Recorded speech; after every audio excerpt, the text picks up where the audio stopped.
बालपणापासूनच आऊसाहेबांनी इथल्या अस्मानी सुलतानीच्या उन्मत्त कहाण्या आम्हाला सांगितल्या. शेकडो वर्ष या सुलतानांनी पायदळी तुडवलेल्या कुत्र्यासारखं जगणाऱ्या रयतेचे, गोरगरिबांचे, आपल्या मूर्खाचे हाल मी बघितले.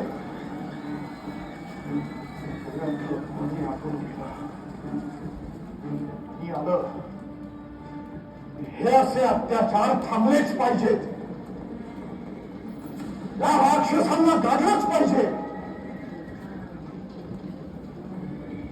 लढाई होती मात्र शत्रूंची. समोर होत्या आमच्या भूमीचे लचके तोडायला निघालेल्या एक नव्हे तर 4-4 बलाढ्य पाचव्या. आमच्याकडे काय होत? प्रचंड चीड, संताप आणि इच्छाशक्ती, त्याशिवाय काहीही नाही. साक्षात तुळजाभवानी आणि आमच्या मासाहेब आमच्या पाठीशी असताना घाबरायचं कुणाला आणि कशाला? निश्चय झाला.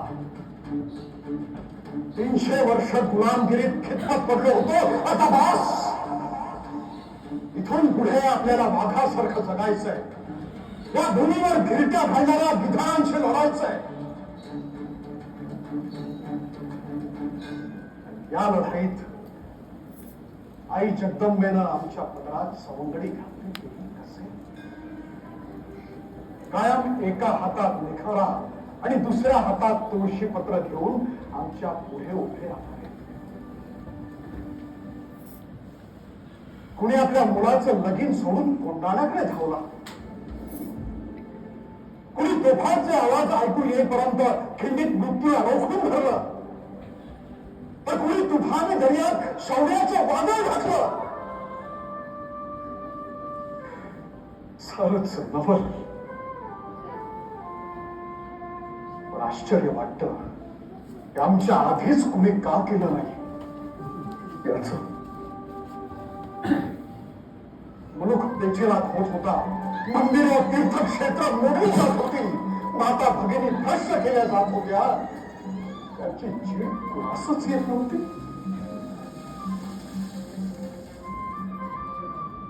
काम कठीण होतं.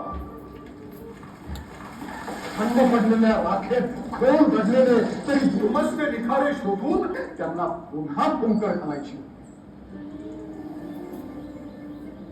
मग सह्याद्रीच्या दऱ्याखोऱ्यात 12 मावळात कोकणात सर्वत्र हिंडलो आम्ही. जीवाला जीव देणारे माणसं शोधले. आमचं रासे पण बाजूला ठेवून सगळ्यात मिसळलो.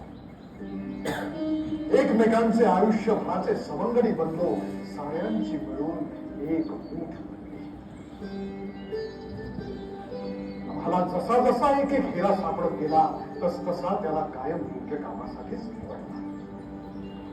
तलवार आणि लेखणी, नांगर आणि तराजू हे सगळेच महत्वाचे. चारित्र्य नसेल तर सगळंच फोल. पण ज्यांना शत्रू मानलं त्यांच्यात आणि आमच्यात फरक तो काय? उन्मत्त द्रव्याचा लोभ ना कधी आम्ही धरला ना कोणाला धरू दिला. अत्याचार कोणी केला तर त्याचे हात पाय कलम केले. कारण शिक्षेची दहशत इतकी बसावी की पुन्हा चुकीचे पाऊल उचलायला कोणी धजावणारच नाही. पण त्याचबरोबर जीवाची पर्वा न करणाऱ्या बहादुरीची खातिरदारी ही सोन्याची कडी देऊन दिली. आणि मग सुलतानीची मगर मिठी सैल व्हायला लागली. हळूहळू आपला मुलूक सुटकेचा श्वास घ्यायला लागला. दुश्मनाला जरत बसली होती. त्याला कळलं होतं की इकडे वाकडी नजर वळवायच्या आधी 10 वेळा विचार केला पाहिजे. आपल्या राज्यात शेतकऱ्याचा नांगर आणि व्यापाराचं दुकान निर्धोकपणे चाललं पाहिजे. आणि घरोघरी आया बहिणीच्या देवघरातला अन्नादीप कुठल्याही भीतीशिवाय देवत राहिला पाहिजे.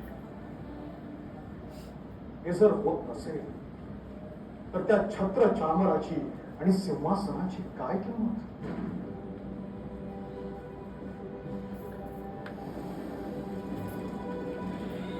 एखाद्या कड्याच्या टोकावर जेव्हा आम्ही उभे असतो तेव्हा असं वाटतं हा सह्याद्री आपले दोन्ही बाहू पसरून आमच्या रक्षणासाठी उभा आहे. त्याच्या दर्शनानंच शत्रूला कापडं घालतं. पण आम्हीच याच्या अंगाखांद्यावर खेळलो आहोत.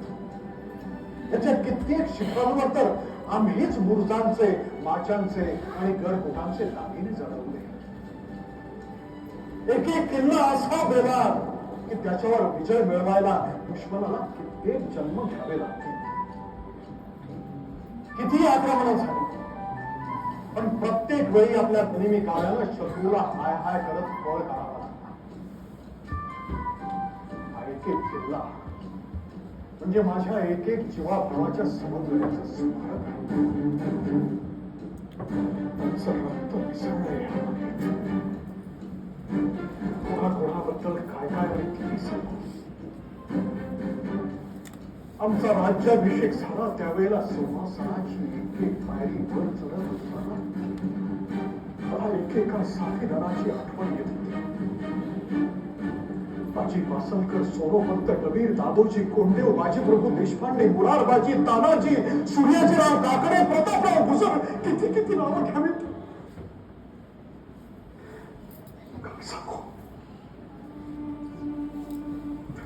डोळे आणि ऊर भरून आलं होतं. पण राजाला अश्रुधरांची परवानगी नसते. वासन फार फार काटेले असत. हे राज्य व्हावे ही तर श्रींची इच्छा होती. महाराष्ट्र धर्म वाढवावा आणि अवघ्या जनांचे कोमटे व्हावे ही आमची इच्छा. हे राज्य आता तुमच्या ताब्यात आहे. तुमची इच्छा काय आहे? स्वधर्म, स्वभाषा यांच्याविषयी जागृत असलेला एकसंघ समाज घडवायची, क्षुल्लक स्वार्थापायी, जातीपातीच्या अहंकारापायी उभ्या समाजात दुफळी मांडून राष्ट्राचा बळी द्यायची. जे आम्ही आरंभिले ते तुम्हाला पुढे न्यायचे आहे. आम्ही जपलेल्या नीतिमत्ता तशाच पुढे गेल्या पाहिजेत. आमच्या विषयी जो आदर तुम्ही दाखवता तो पाहून आनंदच वाटतो. तो आदर तेव्हाच खरा ठरेल जेव्हा त्याच्या मागच्या त्यागाची तुम्हाला जाणीव असेल. नाहीतर नुसत्या घोषणांचा उपयोग काय? तुमच्या कृतीतून आम्हाला आमचं उत्तर मिळणार आहे हे लक्षात ठेवा. हे तुम्हाला सहज शक्य आहे आणि ते